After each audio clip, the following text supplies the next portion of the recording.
Vamos à aula sobre a origem da vida. Tá. Primeiramente, precisamos destacar que essa aula ela se trata de estudar teorias científicas sobre a origem da vida. Tá? Nós já vimos que a biologia ela é uma ciência que estuda a vida. Tá? Vimos as características dos seres vivos. Tá? E vimos também que, como ciência, todo o conhecimento que temos hoje da biologia, ele é fruto do trabalho utilizando um método científico, né? Baseado em 4 etapas: observação, elaboração de hipóteses, metodologia, né? Experimentos e a conclusão. Tá? Então, essas teorias que nós vamos estudar nessas aulas é relacionada a teorias construídas a partir do método científico. Tá? Nós temos também teorias não científicas ou religiosas, como o criacionismo. O criacionismo que é teoria que todos nós já conhecemos, né? Vocês, né? Eu sou católico, né? Vocês, alguns podem não ser católicos, podem ser evangélicos, né?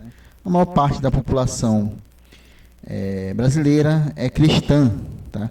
Mas mesmo as religiões não cristãs, né, acreditam que a vida, né, e tudo que surgiu em nosso planeta é fruto do trabalho de um ser divino, de um ser muito superior a nós, que é conhecido como Deus.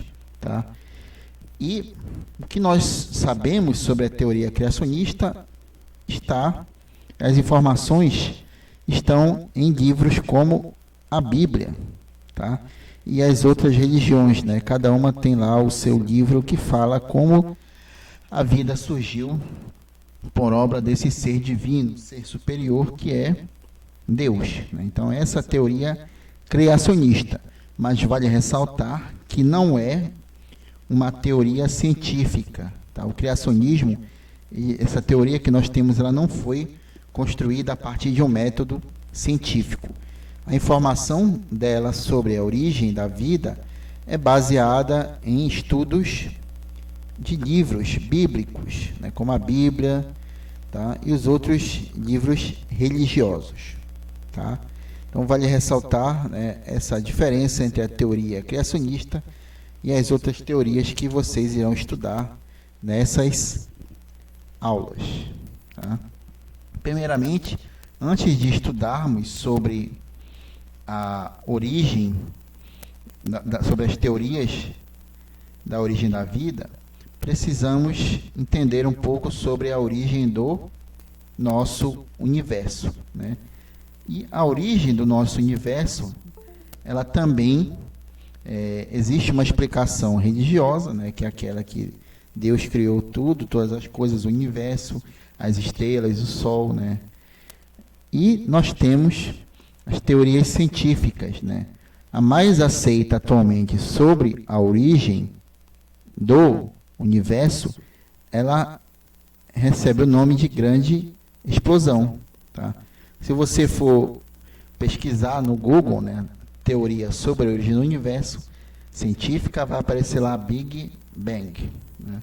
Esse nome em inglês, né, Big quer dizer grande e Bang, explosão. Né? Então, a teoria da grande explosão, segundo a qual tudo que nós conhecemos hoje, que forma o universo, os corpos celestes, né, as nebulosas, os meteoros, as estrelas, né, tudo isso surgiu de uma grande explosão de matéria. A matéria, tudo aquilo que possui massa e que ocupa um lugar no espaço, tá? E essa matéria estava toda concentrada em um único ponto, né, contendo uma grande quantidade de energia, né, Até que chegou o momento que essa energia teve que ser liberada, e foi liberada através de uma grande explosão, tá? E essa grande explosão de matéria, tá? Ela deu origem a vários elementos químicos, vários átomos de elementos químicos diferentes, moléculas, substâncias químicas. E isso ocorreu, segundo os cientistas do Big Bang, há aproximadamente 14 bilhões de anos atrás, né? Então essa explosão, né, foi como se fosse lançado no espaço, né, fragmentos de uma bomba, né, graças à matéria em expansão a partir dessa explosão, tá?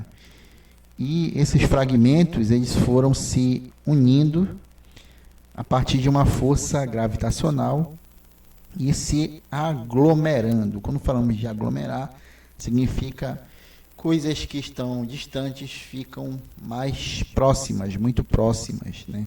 Então essa aglomeração de material, de matéria, né, é que, segundo os cientistas do Big Bang, levaram ao surgimento dos corpos celestes como hoje nós o conhecemos, como o Sol, a Terra, os meteoritos, os satélites, tá? As outras estrelas, né? Porque o Sol ele é apenas uma dentre as milhares de estrelas que existem no nosso universo, tá? Existe, por exemplo, né, nem é a maior, né? Tá? Apesar de que vocês já ouviram, né, imagens sobre o sistema solar em que aparece o Sol muito maior do que os outros planetas. De fato, isso é verdade. O Sol ele é muito maior do que os outros planetas, porém, ele é apenas uma estrela dentre várias, né? Não é a maior do universo. Existem várias outras muito maiores, como, por exemplo, Betelgeuse, né, que se vocês forem pesquisar, é uma estrela bem maior do que o Sol, né? A idade provável do Sol é de 5 bilhões de anos, ou seja, essa grande explosão que houve, né, há 14 bilhões de anos atrás, né, mas corpos celestes como o Sol, tá, só surgiram há cerca de 5 bilhões de anos atrás. Da mesma forma que os outros corpos celestes, ou seja, a partir da aglomeração de fragmentos em expansão, tá? E a estrela, o Sol, né, ela gera calor, né? Graças ao Sol nós temos calor em nosso planeta, nós temos luz durante o dia, senão nós teríamos que viver o tempo todo com os postes ligados, com as lâmpadas acesas, e graças ao Sol nós temos luz para todo o nosso planeta, principalmente para as plantas. E isso se deve à existência do hidrogênio e do hélio, né, que é um elemento químico, tá, que é o combustível do Sol. Tá? Por que combustível? Porque esse elemento químico, né, ele gera calor e gera luz, tá, a partir dele, desse elemento. Tá? E os cientistas estimam, né, que o Sol, ele daqui a talvez mais 5 milhões de anos, ele vai começar a se enfraquecer, né, porque o hélio, assim como um carro, né, ele tem gasolina, tem combustível, mas se você não reabastecer e continuar andando nele, vai chegar um momento em que esse carro vai parar de funcionar. Por quê? Porque vai consumir toda a gasolina e não vai mais ter como gerar energia sem a gasolina. Então a mesma coisa é o Sol. O hélio ele não é produzido de forma infinita, né? Uma hora ele vai começar a diminuir sua quantidade no Sol até acabar, e com isso o Sol vai se enfraquecer, né? E muito provavelmente, antes disso começar a acontecer, a vida na Terra ela vai ser extinta, mas ela só se mantém, dentre várias coisas, graças ao Sol, né? Porque ele gera esse calor e essa luz que sem ele a Terra seria uma bola de gelo imensa, tá? Seria tudo gelo, até a água seria gelo, né? Seria estado sólido, tá? A Terra ela foi formada a partir da mesma aglomeração de matéria que houve no Sol, ou seja, o fenômeno que originou a Terra foi também o Big Bang, tá? E assim como o Sol, a Terra surgiu como uma imensa bola de fogo a partir de mais ou menos 4,5 bilhões de anos atrás, tá? Isso levou a um aumento de tamanho dela, uma retenção de gases, como por exemplo o metano, o nitrogênio, o vapor d'água, que formaram a nossa atmosfera. A atmosfera que é a camada de gases que compõe nosso planeta. Tá? A atmosfera primitiva de 4,5 bilhões de anos atrás era muito diferente do que é hoje, né? Por exemplo, né, nós temos o oxigênio para respirarmos, mas há 4,5 bilhões de anos ele não existia. Ele é uma produção biológica. Tá? E assim como o Sol, a Terra também tem hidrogênio e hélio. Tá? Mas por que se a Terra tem hélio, ela não é igual ao Sol? É porque a quantidade de hélio presente na Terra é muito menor do que no Sol. Tanto é verdade que ele é um gás nobre, né? Você, quando for estudar química, você vai ver que o hélio é um gás nobre, e os gases nobres são formados por elementos químicos muito raros, ou seja, os seus átomos são muito difíceis de serem encontrados na natureza. Então, essa é a origem da Terra e a idade provável da Terra. Tá?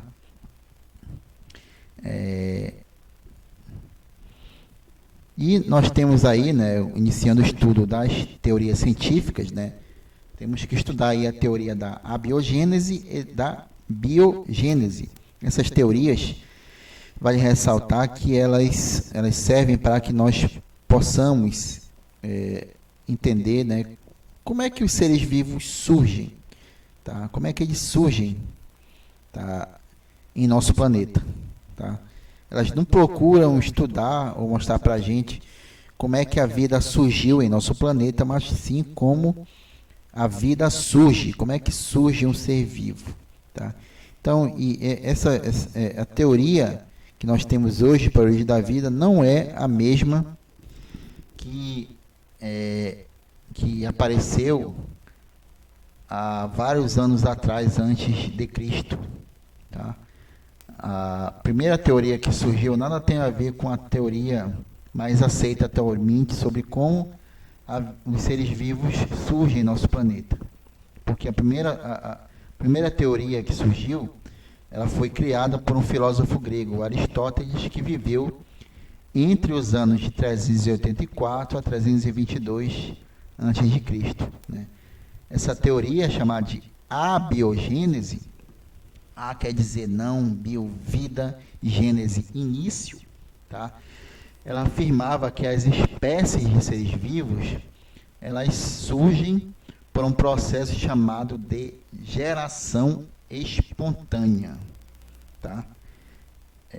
Segundo essa teoria, os organismos, os seres vivos, né, como por exemplo um cachorro, né, um sapo, um rato, podiam surgir a partir de uma massa inerte, né, inerte que significa sem movimento, né, sem animação, né, parada.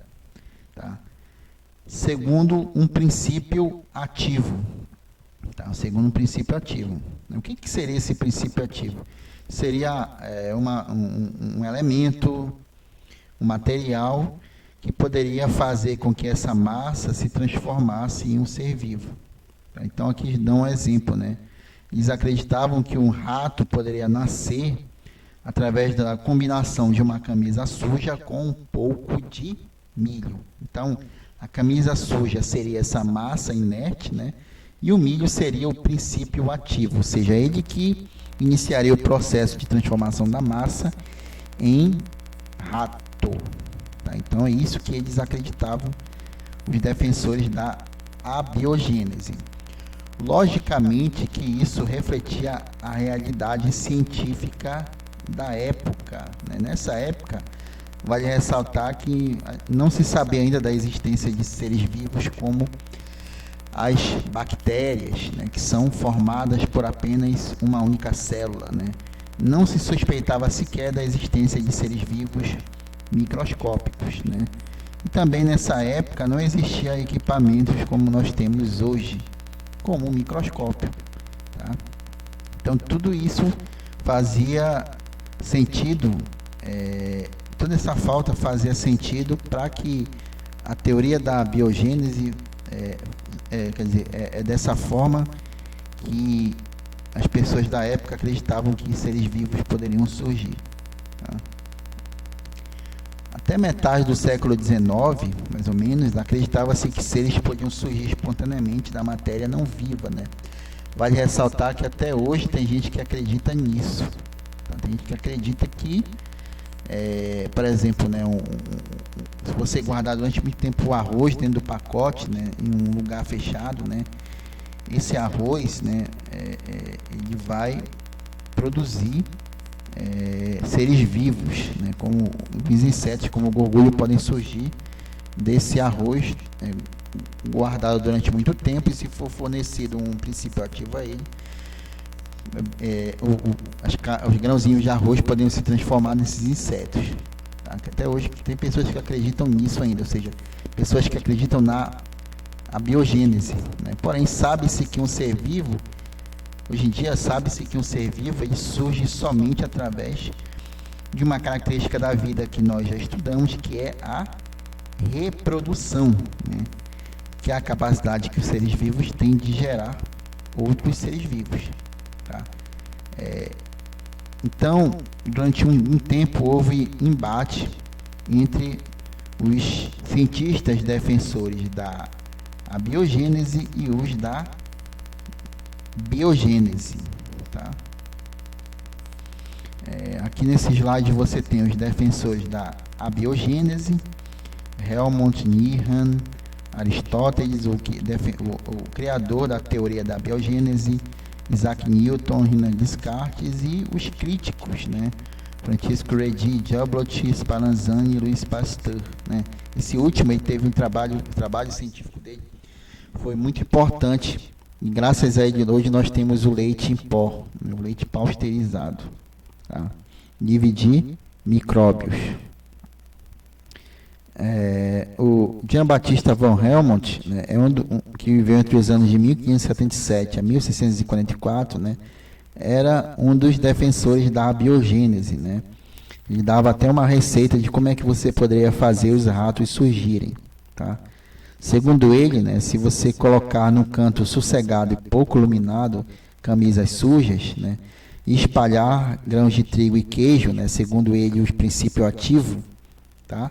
O resultado será que em 21 dias, né, graças à edição desse material, vão surgir ratos, ou seja, as camisas sujas vão se transformar em ratos, tá?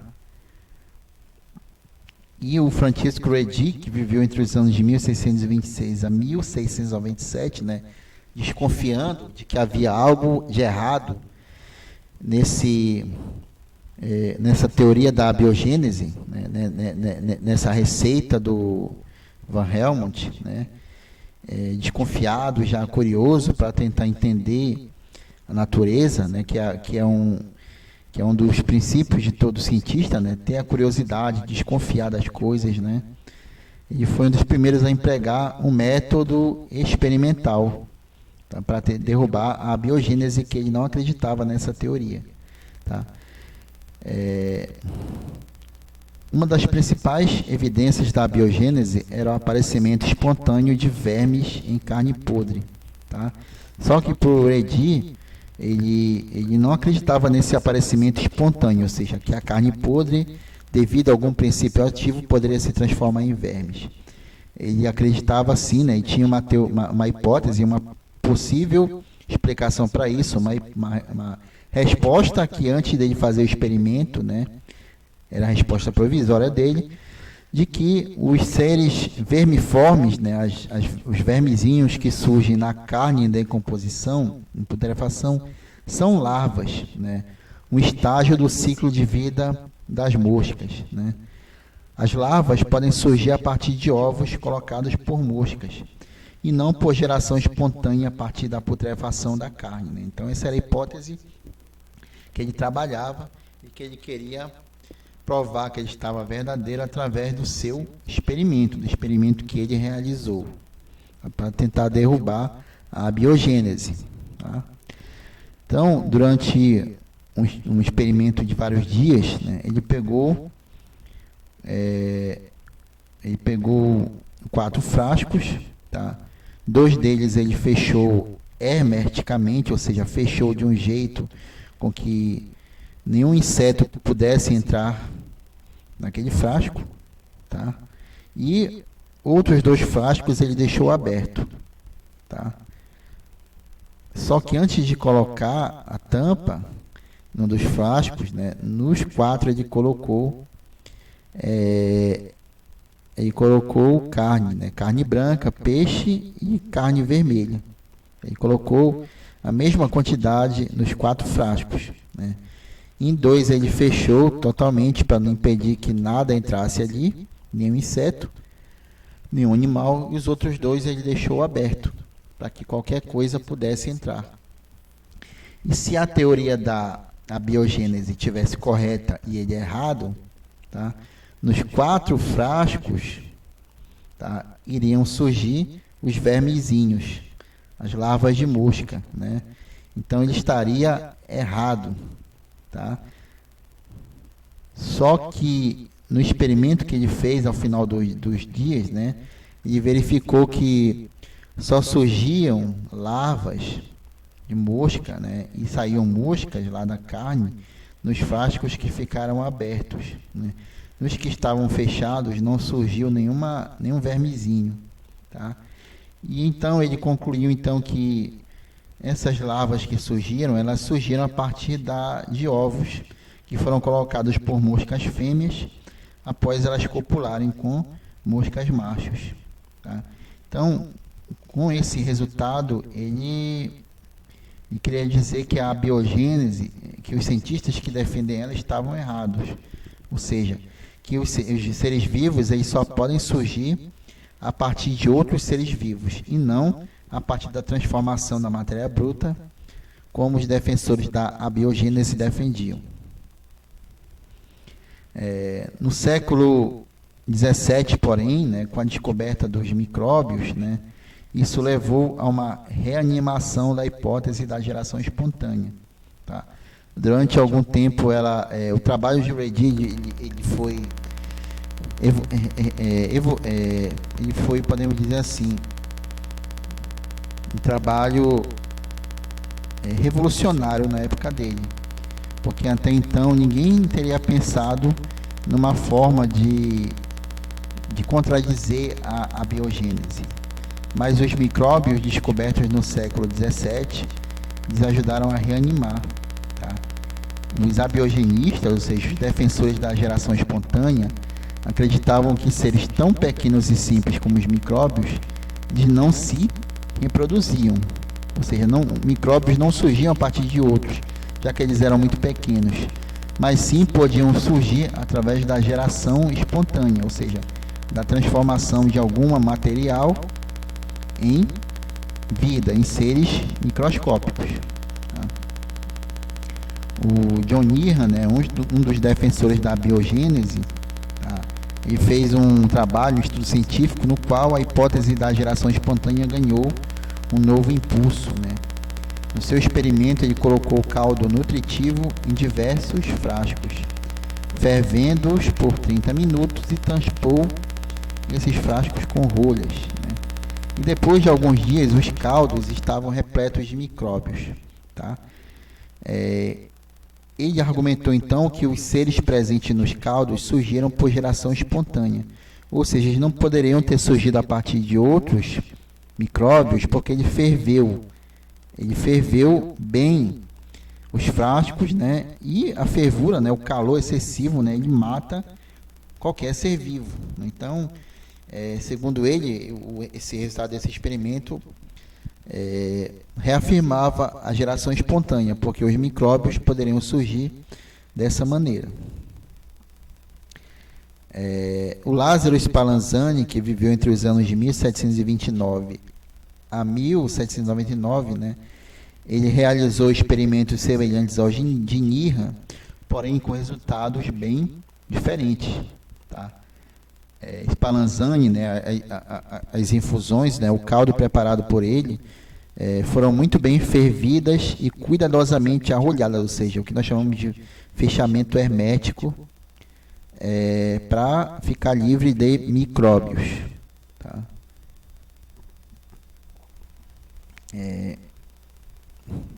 Num dos frascos, né, ele deixou fechado, ferveu, o outro ele ferveu deixando aberto, tá? Depois de algum tempo, alguns dias, né, o frasco que ficou aberto, né, os micróbios surgiram.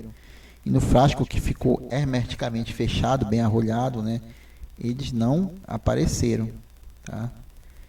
E então o resultado que o Spallanzani verificou no seu experimento, né, o argumento dele foi que Nirhan não ferveu o caldo por tempo suficiente ou não vedou os frascos de uma forma eficiente, e por isso os micróbios surgiram lá no caldo, tá? A resposta de Nirhan foi que a fervura por tempo prolongado poderia destruir a força vital presente no caldo, né? Força vital, novamente, lembrando o princípio ativo, segundo o qual a matéria bruta, inerte, a massa bruta poderia se transformar em seres vivos. Então, para ele, a fervura excessiva por longo tempo que o Spallanzani fez no seu experimento pode ter destruído essa força, impedindo com que o caldo pudesse se transformar em micróbios, tá? Então aí um contradizendo o outro, mas as experiências do Spallanzani foram muito importantes para que hoje nós tivéssemos a indústria dos enlatados, né? Graças a esse trabalho dele, né, nós temos carne em conserva, nós temos a sardinha em lata, a salsicha enlatada, ou seja, a indústria que faz com que alimentos possam durar durante um longo tempo. No final do século XVIII, com a descoberta do gás oxigênio e seu papel essencial à vida, isso foi um novo ponto de apoio para os abiogenistas, né, porque eles argumentavam que o aquecimento prolongado e a vedação hermética, eles excluíam o oxigênio necessário à geração espontânea e à sobrevivência dos seres, né? Ou seja, eles acreditavam que o oxigênio ele era essencial à vida. Hoje nós sabemos que ele é, porque sem oxigênio não ocorre a respiração celular aeróbia. Sem ele, as células não geram energia.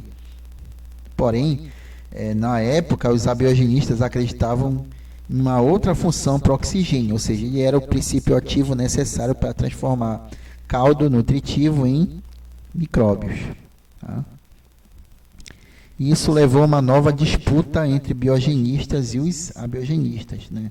Os abiogenistas, para eles, a presença do ar fresco com oxigênio era fundamental para a geração espontânea, tá? E para os biogenistas, o ar, pelo contrário, ele era uma fonte de contaminação, tá? Ou seja, ele entrando nos frascos poderia fazer com que os micróbios pudessem surgir, tá?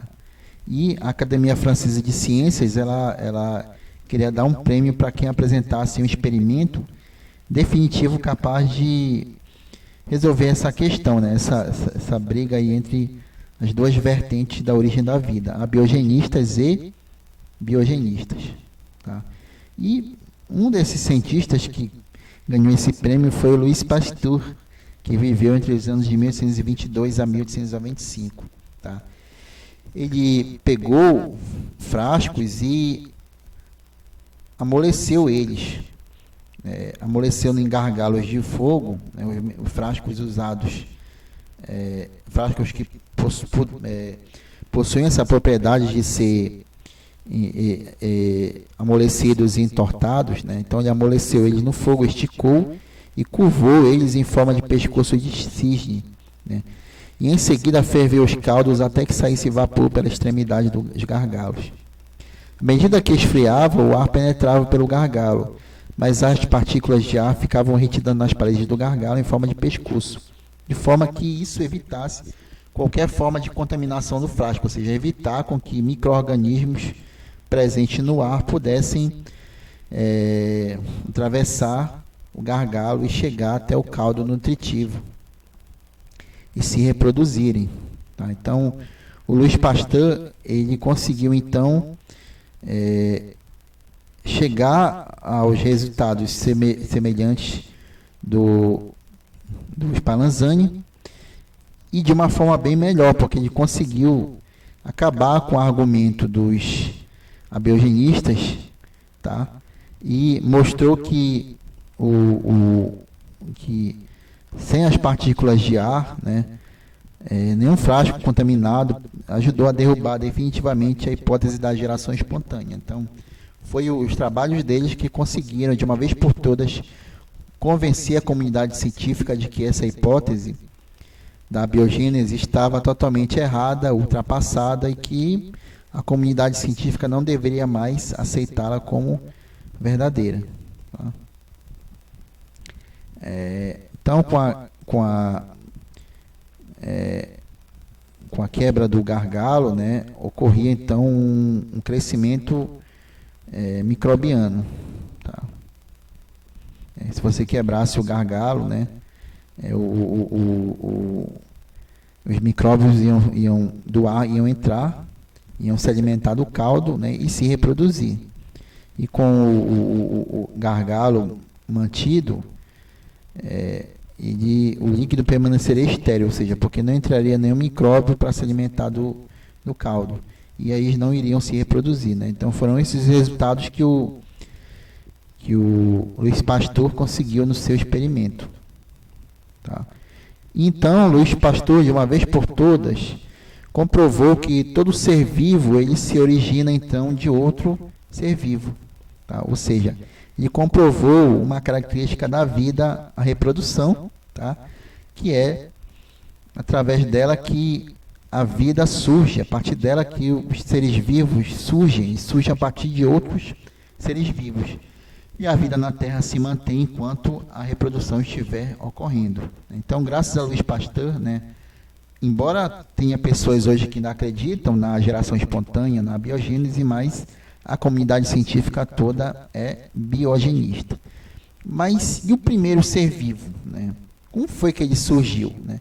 Como saber sua origem? Né? Quais são as teorias científicas ao longo do tempo construídas para tentar explicar como a vida surgiu em nosso planeta pela primeira vez? Né? Isso vai ficar para outras videoaulas, ok? Então, até a nossa próxima videoaula.